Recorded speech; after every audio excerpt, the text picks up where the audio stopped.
Alright, so here's exactly how I used RetroClubber, Enhanced Background, and AnalogBass in the EDM Volume 1 demo as the very first thing. So let's listen to the clip. First we begin with a little reverse reverb, and then this is where we're going to go to.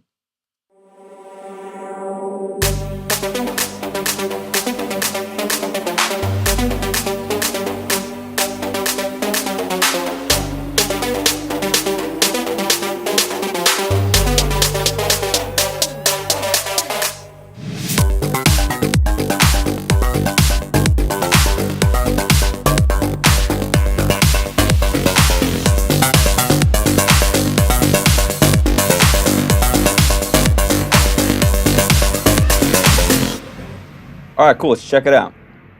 So, very first section, we kind of have this really cool lick going on. It's very carried by this lick. So let's solo this one on the RetroClubber.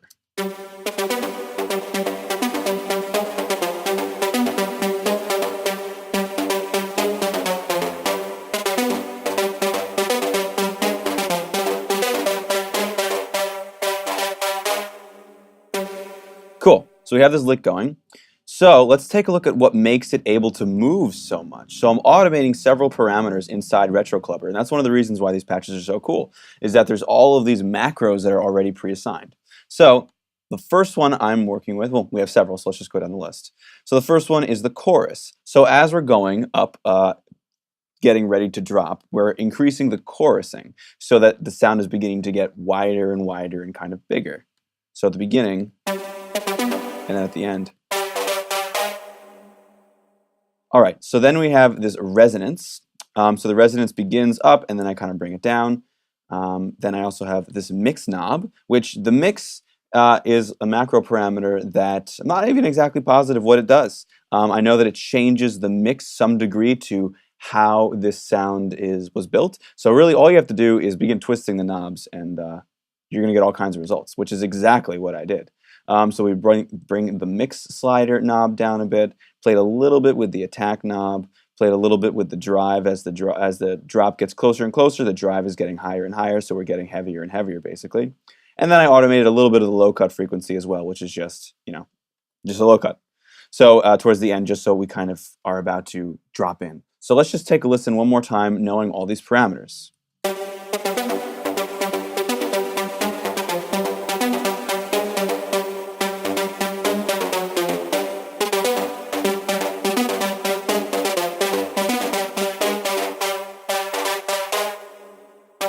And one of the biggest things is this reverb here, actually, which I forgot to mention, in that we begin with all this reverb happening, and then once we get closer, the reverb is disappearing. So it's this really cool effect where it begins kind of far away, and it's getting closer and closer, but it's also kind of chorusing and getting bigger. And the resonance is also that's just kind of to change the texture slightly. The mix is also to change the texture slightly.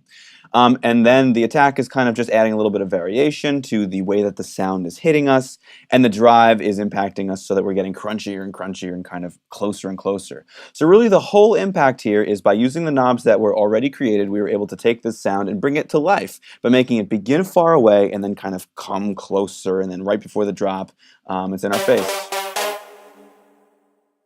Cool. All right, so that's the RetroClubber. Let's take a look at the enhanced background.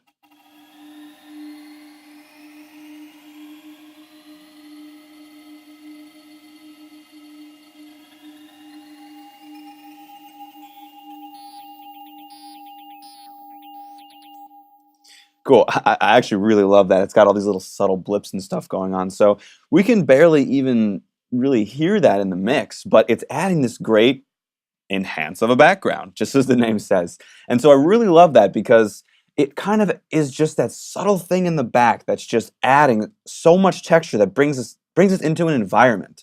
Let's listen to them both together.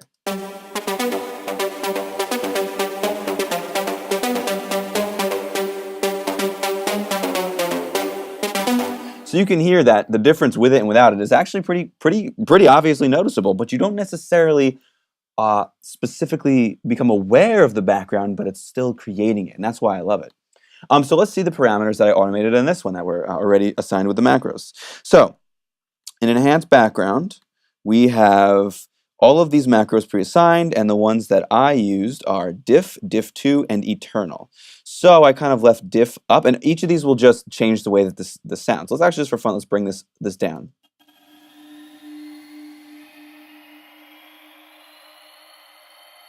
So we can see that kind of that hum disappeared. Now bring it back up. Cool. So that subtle hum on top is, or on bottom, however you want to think about it, is being controlled by this macro. And so what I did here was leave it up, and then as we get closer, I'm kind of subtly fading it out with this macro. Then let's take a look at diff 2. Same kind of thing is going to be happening. Well, let's take a look at what this one does.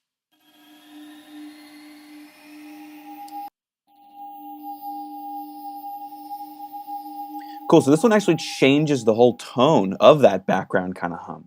So I had it up here, and so what it seems is happening is that for about halfway through we have it at one style, and in the second half I have it at the other style. So we kind of subtly are changing the background.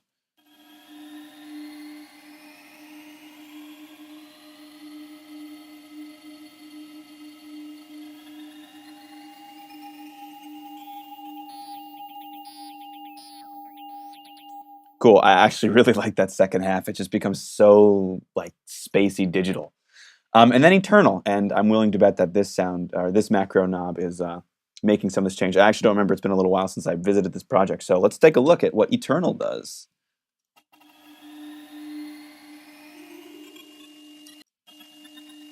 Yes, it's bringing us closer or farther, it feels like to me. So down,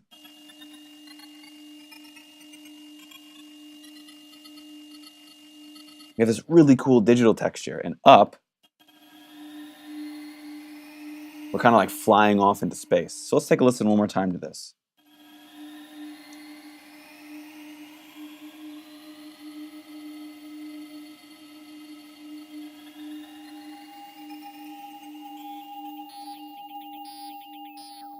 Cool, I really dig that. I actually forgot how cool that sounded. All right, let's check out the analog bass patch. So first, let's just take a look at it. Just 2 notes happening.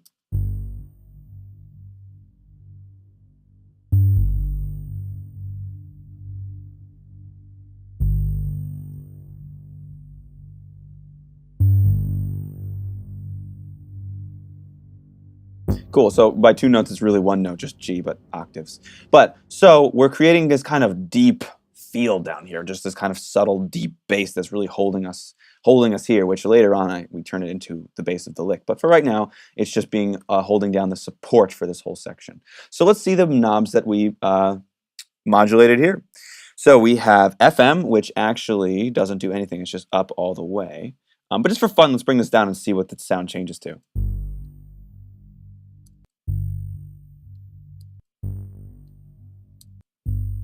Kind of subtle, but when it's down, it feels a little thicker. Actually, I have some pretty extreme high cut thing happening here, so we're not going to actually be able to hear too much just because as we can see here with my EQ, I'm really cutting off a lot of the frequencies here, which get brought up for the drop here. But for right now, so mostly I'm going with this as a really deep character, and that's why I pulled the analog bass, is because it has that natural analog feel to it that feels kind of alive, yet I'm still letting it be really nice and warm and bassy by cutting off all the highs. So let's see what else I automated here. We have the size, so I have it gradually getting somewhat bigger. I'm pretty sure that's going to be with the dimension expander inside of Massive. That's probably what that macro is attached to some degree, but it's probably got some, knowing Chris and Yor, with the kind of sounds that they make, it's probably got some other cool stuff too. So it's going up, and then I have the decay changing, so that's slightly changing the way that the sound is decaying over time, just to give it a little bit of life. And then my high cut frequency. So let's just take a listen one more time with all of this in mind. And you know what? Let's actually listen to this whole lick too. Let's go the whole way through so we can hear the way that this changes. As the high cut comes up, then this decay changes and the size changes. And that looks like the only things we modulated. So it was really not that much going on in this one. So let's just take a look.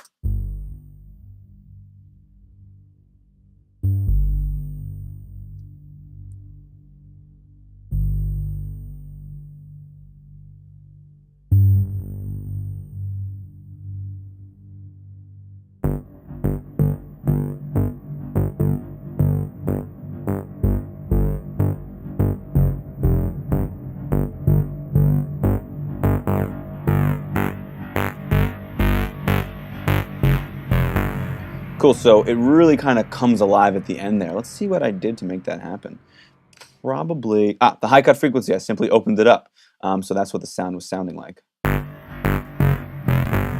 And just so you get some context, let's play these other parts with it.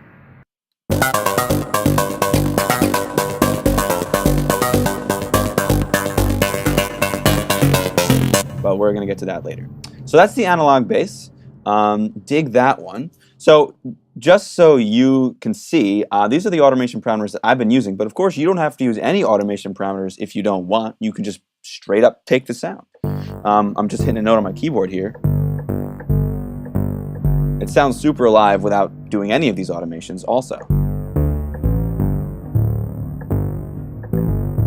Cool. So let's lastly get to this FlexPluck here, FlexPluck2. This is a super cool patch. I really like this one. Well, let's see what I'm automating here. Let's see, we got the cutoff, the sustain, and also the walk. So 3 parameters that I'm automating. Oh, I'm sorry, 4, and also the delay. So the cutoff, the delay, the sustain, and the walk. So the delay is kind of being brought up towards the end, so probably we can begin to get it spacing out in kind of more larger space as it goes towards the end. I'm assuming that's why I did that. Then we have the cutoff, so it's kind of becoming more and more open as it progresses. Very similar to the bass, doing the same kind of thing.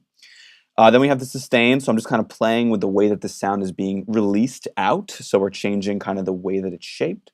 And then the walk, which is probably some other macro that Chris and Yor put together that's going to subtly change the way that this sound is being delivered. I'm going to hit this note real quick. So that must be the walk, all those the vibrato-y kind of choppy, cool rhythmness when I hold a note. Cool, so if we do it quick, but when we hold it, cool texture. All right, let's check this one out, and let's, yeah, we'll just play this one alone.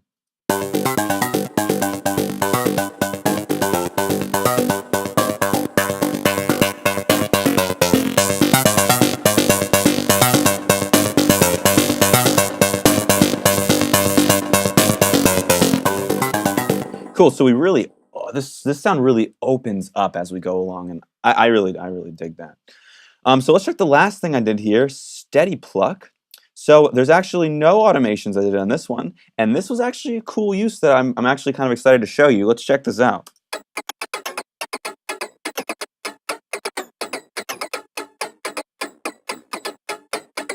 So all I did was duplicate the MIDI, so this is exactly the same MIDI as FlexPluck, but it's just this kind of metallic-y, kind of attacky sound. So obviously I think you can begin to guess why I did that.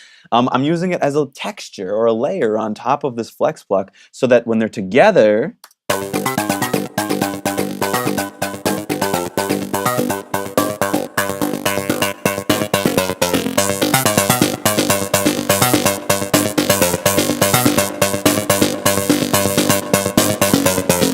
we just get this really cool attack, and it really kind of punches through just a little bit stronger. And I really like doing little subtle things like that. And these patches are great for that, just kind of adding on subtle textures and layering them with each other to create a whole new thing. So let's just listen to this one more time, just this loop right here.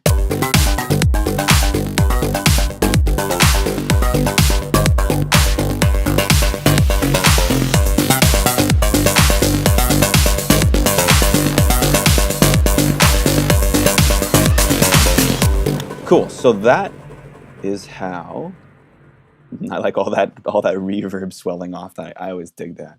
But anyway, that's how I used RetroClubber, Enhanced Background, AnalogBass, FlexPluck2, and SteadyPluck, all in the first little section of the EDM Volume 1 demo.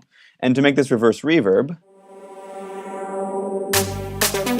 I actually just bounced out a little clip of this RetroClubber, stretched it out. Let's see, actually, let's just see actually what this original clip was. I'm just going to solo this.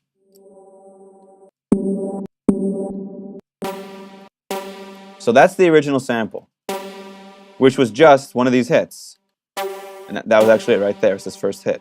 So all I did was bounce this to MIDI, to audio, give it its own track, give it a space designer. It looks like I also automated the EQ so that it would kind of open up. And then it looks like I officially used this version of it. which I think I probably just bounced this to audio and like stretched it out slightly just to give it just a little bit of a different texture. But the main idea is that I bounced the lick to audio and then put a reverse reverb on it. And to do that, I just opened Space Designer and clicked reverse right here. Man, Space Designer is awesome. I love it. And I used the default reverb too. I just kind of shaped it a little bit and just put it in reverse. So there we have it. RetroClubber, Enhanced Background, AnalogBass, FlexPluck2, and SteadyPluck, all out of the EDM Volume 1 pack. I'd love to hear how you use these sounds. I hope this inspired you a little bit or helped you learn how I use these. And if you have any questions, feel free to ask us.